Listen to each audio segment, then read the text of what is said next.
రాష్ట్రీయ స్వయం సేవక్ సంఘ్ 100 ఏళ్ల ప్రయాణం, ప్రశంసలతో పాటు విమర్శల వర్షం. నాగపూర్లోని ఓ చిన్న ఇంట్లో 5 వ్యక్తులు కలిసి ఏర్పాటు చేసిన సంఘం 100 ఏళ్లలో దేశాన్ని నడిపించే స్థాయికి ఎదిగిందా? అదే సంఘం ఇప్పుడు దేశాన్ని నడుపుతోందా? లేక జాతీయవాదం పేరు చెప్పుకుంటూ మతం పేరుతో సమాజంలో విభజనలను, విద్వేషాలను, విధ్వంసాన్ని సృష్టిస్తుందా?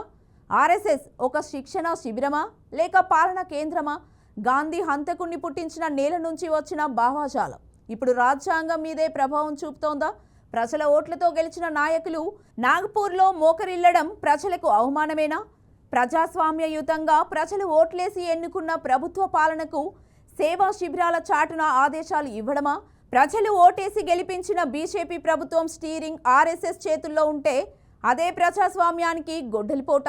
దేశాన్ని ప్రేమించడమే జాతీయత అయితే విద్వేషాన్ని నింపి విభజించడం ఏ వాదం? ఆర్ఎస్ఎస్ ఏర్పడి 100 ఏళ్లైన సందర్భంగా BRK news special story.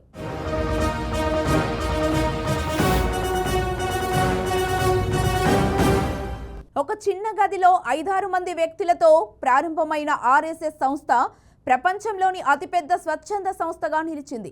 RSS అంటే హైందవ జీవన విధానం అని చెప్పేవారు ఒకవైపు, మన రాజ్యాంగానికి వ్యతిరేకంగా పనిచేస్తోందని చెప్పే వాదనలు మరోవైపు. ప్రశంసలకి, విమర్శలకి కేంద్ర బిందువైన ఆర్ఎస్ఎస్ కొందరికి దేశాన్ని క్రమశిక్షణగా నడిపించే దేశభక్తి శిబిరం కాగా, ఇది మత విద్వేషాన్ని వ్యాపింపజేసే అతివాద సంస్థ. ఒకవైపు సేవా శిబిరాలు, దేశభక్తి శిక్షణలు, మరోవైపు విద్వేష ప్రచారాలు, రాజకీయ జోక్యాలు అనే ఆరోపణలు. హిందూ సమాజాన్ని ఏకం చేయాలన్న ఆశయమా? లేదా భారతదేశాన్ని హిందూ దేశంగా మార్చాలన్న అజెండానా? లేక అఖండ భారత్ను నిర్మించాలన్న లక్ష్యమా? ఆర్ఎస్ఎస్ రహస్య ఎజెండా ఏంటి?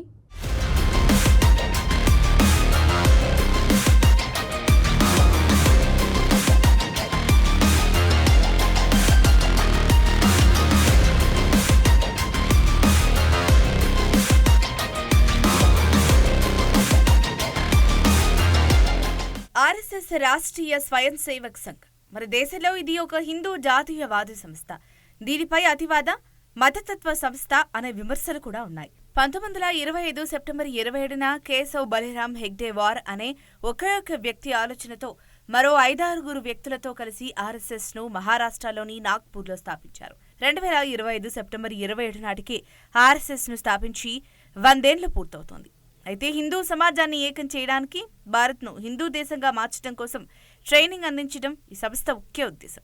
ఈ సంస్థ భారతీయ సంస్కృతిని, హిందూ సమాజాన్ని బలోపేతం చేయడానికి, హిందుత్వ భావజాలాన్ని వ్యాప్తి చేసే ప్రధాన సంస్థగా మారింది. కానీ కాలక్రమంలో దేశాన్ని పాలించే నేతలను శాసించే సంస్థగా, సమాజంలో ద్వేషాన్ని వ్యాప్తి చేసే సంస్థగా మారిందనే విమర్శలు ఈ మధ్య కాలంలో వెల్లువెత్తుతున్నాయి. అంతేకాదు, ఈ 100 ఏళ్ల ప్రస్థానంలో ప్రశంసలతో పాటు ఎన్నో ఆటుపోట్లను, విమర్శలను ఎదుర్కొంటూనే ఉంది. ఎన్ని విమర్శలు ఎదురైనా మౌనంగా భరిస్తూ తన కర్తవ్యాన్ని తాను చేసుకుంటూ ముందుకు సాగుతుంది.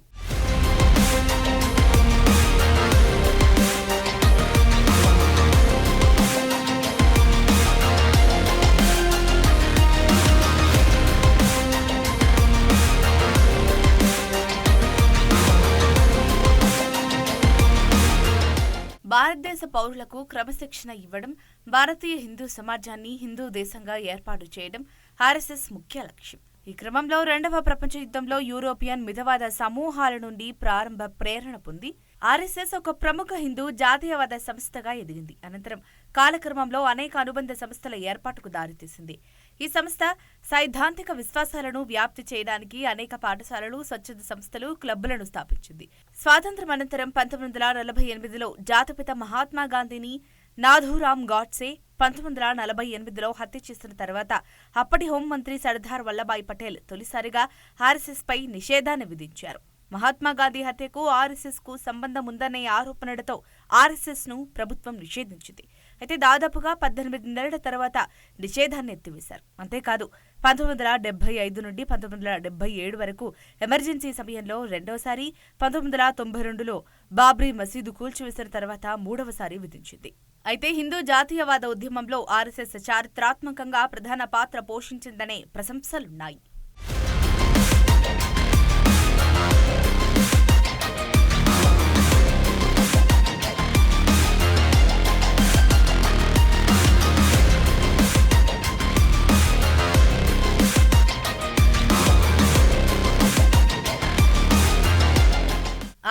వాదులు గేర్వా పతాకం, కాషాయ జెండాను తమ గురువుగా భావిస్తారు. ఈ సంస్థ యొక్క సర్వోన్నతమైన నాయకుడిని సర్సంఘ్ చాలక్గా వ్యవహరిస్తారు.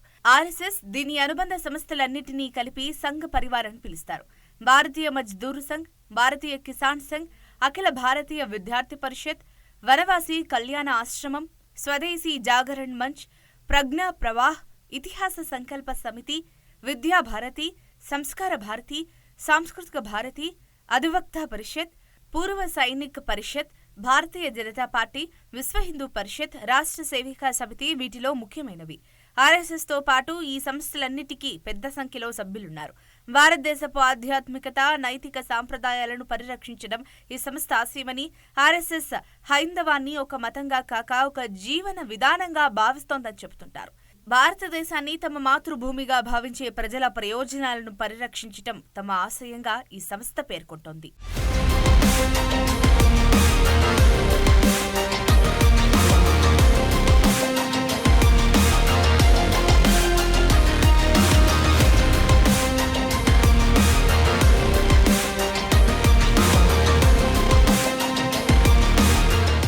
ఆర్ఎస్ఎస్ ఒక సంస్థ కాదు, ఒక భావజాలం. ప్రశంసించే వారికి ఇది దేశాన్ని క్రమశిక్షణగా నడిపించే సంస్థ, కానీ విమర్శించే వారికి ఇది గాంధీ హంతకుని చీకటి నీడ.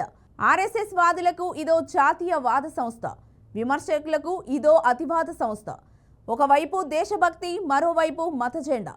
ఒకవైపు సేవా శిబిరాలు, మరోవైపు సామాజిక విభజనలు. వీటి మధ్య నడిచిన ఈ 100 ఏళ్ల సంఘ్ ప్రయాణం అసలేం చెబుతోంది? ఆర్ఎస్ఎస్ చెబుతున్నది జాతీయత, కానీ కొందరు ప్రశ్నిస్తున్నది ఆర్ఎస్ఎస్ చెప్పే జాతీయత ఏంటి?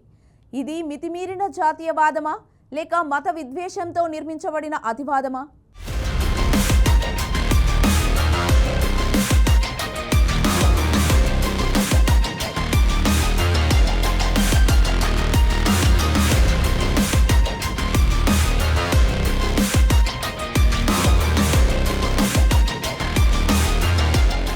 ఆర్ఎస్ఎస్ అతివాదమా, జాతీయవాదమా అంటే ఈ ప్రశ్న చాలా కాలంగా చర్చకు కారణమవుతూ వస్తోంది. ఈ ప్రశ్నకు విభిన్నమైన వాదనలు వినిపిస్తున్నాయి. ఈ క్రమంలో ఆర్ఎస్ఎస్ పై ప్రశంసలతో పాటు తీవ్ర విమర్శలు, వివాదాలు ఉన్నాయని చెప్పవచ్చు.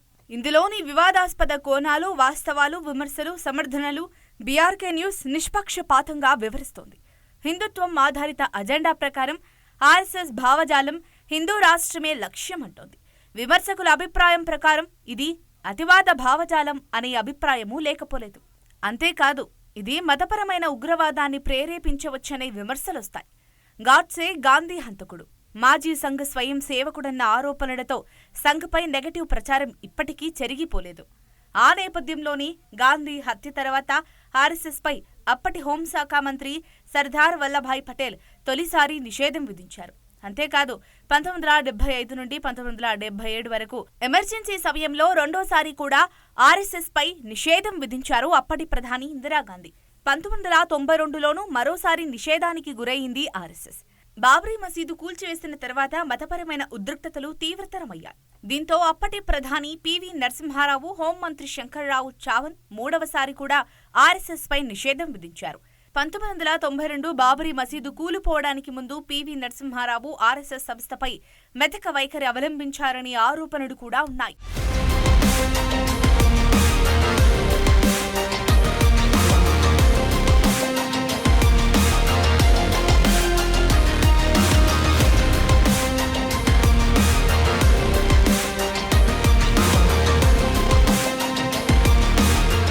ఇదిలా ఉంటే హిందూ జాతీయవాద ఉద్యమంలో ఆర్ఎస్ఎస్ చారిత్రాత్మకంగా ప్రధాన పాత్ర పోషించిందనే ప్రశంసలున్నాయి. సహాయక శిబిరాలు, రక్తదాన శిబిరాలు, విద్యా కేంద్రాలు, గ్రామాభివృద్ధి వంటి సేవలతో ప్రజలకు విశేషమైన సేవలు అందించామని సంఘ్ పరివార్ చెబుతోంది. దైనందిన కసరత్తులు, పాఠశాల స్థాయి నుంచి దేశభక్తి విద్యను అభివృద్ధి చేయడం, దేశ భద్రతలో మనోబలాన్ని పెంచడం ఆర్ఎస్ఎస్ విధానమని సమర్థించుకుంటారు. సంఘ్ భావజాలం భారతీయ సంస్కృతిలోనే ప్రతిబింబిస్తుందని వారంటారు. దేశం ముందు మతం కాదు అనేది సంఘ్ మౌలిక సిద్ధాంతం అని వారు చెబుతారు. 1975 ఎమర్జెన్సీకి వ్యతిరేకంగా పోరాటం చేసిన సంస్థగా గుర్తింపు ఉందని చెప్పే సందర్భాలు ఉన్నాయి. అదే సమయంలో దేశం కోసం ప్రజల మధ్య సేవ, శిక్షణ, క్రమశిక్షణతో కూడిన దేశభక్తిని, మిలిటరీ తరహా క్రమశిక్షణను జాతీయవాదంగా చెప్పుకుంటారు.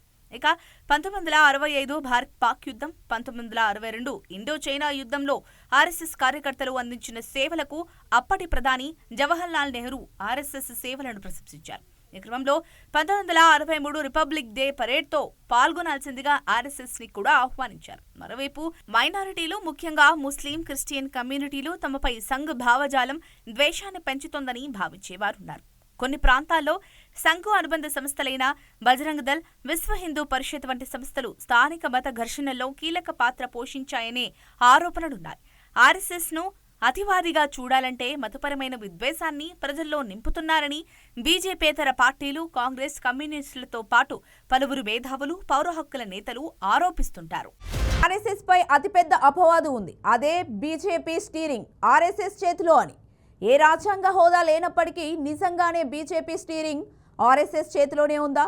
అందుకే ఆర్ఎస్ఎస్ చెప్పిన వ్యక్తే సీఎంలు కానీ పీఎంలు కానీ అవుతారా? ప్రజల ఓట్లతో గెలిచి నాగ్పూర్లోని భవన్లో మోకరిల్లడం ప్రజల మనోభావాలను కించపరచడమేనా? బీజేపీకి అసలు దిక్యూచి ఎవరు? ప్రజల కంటే ముందు పరమేశ్వరుడు అని కీర్తించే ఆర్ఎస్ఎస్ఆ? మోడీ బీజేపీకి నాయకుడు కాదా? సంఘ్కి సేవకుడేనా? BJP vote bank Sangh ideology బ్యాంక్గా పేరు పొందిందా? ప్రజల చేతిలో ఓటు, కానీ బీజేపీ స్టీరింగ్ మాత్రం నాగ్పూర్ చేతిలోనే ఉందా? ప్రజలు ఓటేసి గెలిపిస్తే పాలన చేస్తున్నది మాత్రం నాగ్పూర్ ఆఫీస్లోని అదృశ్య శక్తులా? తాము జోక్యం చేసుకోమంటూనే చక్రం తిప్పేది మొత్తం నాగ్పూర్ భవన్ నుండేనా?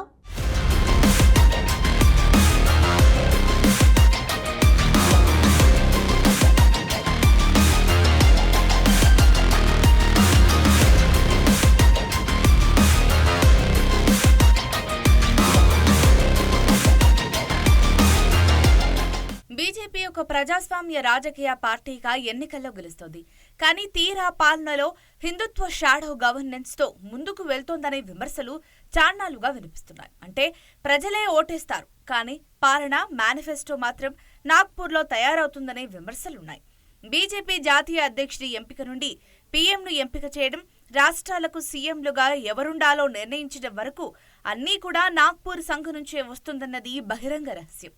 ఈ నేపథ్యంలో ప్రజల ఓట్లతో గెలిచిన నాయకులు కూడా నాగ్పూర్కు మోకరిల్లి నివాళి ఘటించాకే పాలన ప్రారంభించడం ఆచారంగా మారిపోయిందనే విమర్శలు గత కొన్నేళ్లుగా పెద్ద ఎత్తున వినిపిస్తున్నాయి.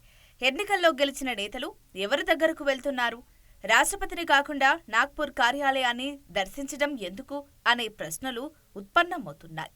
అయితే రాష్ట్రంలో సంఘ నేపథ్యం ఉన్న నాయకులకే అధిక ప్రాధాన్యత అనే విమర్శలు ఉన్నాయి. యోగి ఆదిత్యనాథ్, మోహన్ యాదవ్, దేవేంద్ర ఫడ్నవీస్, హిమంత బిశ్వ శర్మ, సరోయన్ సోనోవాల్ ఇలా ఎందరికో సంఘ ఆశీస్సులు ఉన్నందునే వారు నాయకులుగా ఎంపికయ్యారనే వరుస విమర్శలు లేకపోలేదు. జాతీయం, మతం, విద్య, చరిత్ర ఇలా అన్నిటినీ సంఘ సిద్ధాంతాలతో నింపేస్తున్నారనే విమర్శలు పెద్ద ఎత్తున వెల్లువెత్తుతున్నాయి. मेरे प्यारे देशवासियों, हमारा स्पष्ट मत है, यह देश सिर्फ सरकारें नहीं बनाती है, ये देश राज सत्ता पर विराजमान लोग ही नहीं बनाते हैं, ये देश शासन की धुरा संभालने वाले नहीं बनाते हैं, ये देश बनता है कोटि कोटि जनों के पुरुषार्थ से, ऋषियों के, मुनियों से, वैज्ञानिकों के, शिक्षकों के, किसानों के, जवानों के, सेना के, मजदूरों के, हर किसी के प्रयास से देश बनता है। हर किसी का योगदान होता है, व्यक्ति का भी होता है, संस्थाओं का भी होता है। आज मैं बहुत गर्व के साथ एक बात का जिक्र करना चाहता हूं। आज से 100 साल पहले एक संगठन का जन्म हुआ, राष्ट्रीय स्वयंसेवक संघ। 100 साल की राष्ट्र की सेवा एक बहुत ही गौरवपूर्ण स्वर्णिम पृष्ठ है। ఇదిలా ఉంటే బీజేపీ, ఆర్ఎస్ఎస్ లో ఉన్న నాయకులు 75 ఏళ్లకు పదవీ విరమణ చేయాల్సిందే అన్న చర్చ దేశంలో తీవ్రంగా నడుస్తోంది. అందుకు కారణం ఆ మధ్య నాగ్పూర్లో ఆర్ఎస్ఎస్ నూతన భవనం ప్రారంభోత్సవంలో ఆర్ఎస్ఎస్ చీఫ్ మోహన్ భగవత్ మాట్లాడుతూ 75 ఏళ్లు నిండాయంటే మనం తప్పుకొని మన వెనుక ఉన్న వారికి కుర్చీ ఇవ్వాలని చేసిన సంచలన వ్యాఖ్యలనే చర్చ పెద్ద ఎత్తున సాగింది. అయితే ఆయన చేసిన కామెంట్స్ మోడీ గురించేనని, ఇక మోడీకి రాజకీయాల్లో నుండి రిటైర్మెంట్ తప్పేలా లేదనే వార్తలు పెద్ద ఎత్తున వినిపిస్తున్నాయి. అయితే సెప్టెంబర్లో మోడీ కంటే 6 రోజుల ముందు మోహన్ భగవత్ కు 75 ఏళ్లు నిండనున్నాయి. మోడీతో పాటు మోహన్ భగవత్ కు కూడా ఈ కండిషన్ వర్తిస్తుందా అని కాంగ్రెస్ అగ్రనేతలు ప్రశ్నించడంతో తెరుచుకున్న ఆర్ఎస్ఎస్ చీఫ్ తాను అలా అనలేదని యూటర్న్ తీసుకున్నారు. ఇటీవలే దీనిపై మోహన్ భగవత్ క్లారిటీ ఇచ్చారు. తాను గాని మరొకరు గాని 75 ఏళ్లకు పదవీ విరమణ చేయాలని ఎప్పుడూ అనలేదని స్పష్టం చేశారు. తనకు 80 ఏళ్లు నిండినా తాను కోరుకున్నా కోరుకోకపోయినా సంఘ్ కోరుకున్నంత కాలం పనిచేస్తారని వెల్లడించారు. ఆర్ఎస్ఎస్ కేవలం అయోధ్య రామమందిర ఉద్యమానికే మద్దతు తెలిపిందని, కానీ కాశీ మధుర ఆలయంతో సహా మరే ఆలయ ఉద్యమానికి మద్దతు ఇవ్వబోదని స్పష్టం చేశారు. మతాన్ని ఎంచుకునే స్వేచ్ఛ వ్యక్తులకుంటుందని, అయితే ప్రలోభాలు బలవంతాలు ఉండకూడదని స్పష్టం చేశారు. అక్రమ వలసదారులకు ఉద్యోగాలు ఇవ్వకూడదని, ముస్లింలతో సహా మనవారికి మాత్రమే ఇవ్వాలని తెలిపారు. బీజేపీకి సంబంధించిన ప్రతి విషయాన్ని ఆర్ఎస్ఎస్ నిర్ణయిస్తుందన్న భావన పూర్తిగా అవాస్తవ భగవత్ కొట్టివేశారు. అంటే అది అవాస్తవమని భగవత్ కొట్టివేశారు. మతపరమైన దాడుల్ని సంఘ్ సమర్థించదని, ఇస్లాం ఉండకూడదన్నది హిందూ ఆలోచన విధానమే కాదని తేల్చి చెప్పారు. మరోవైపు ఆర్ఎస్ఎస్ 100 సంవత్సరాల ప్రస్థానంపై ప్రధాని నరేంద్ర మోడీ ప్రశంసలు కురిపించారు.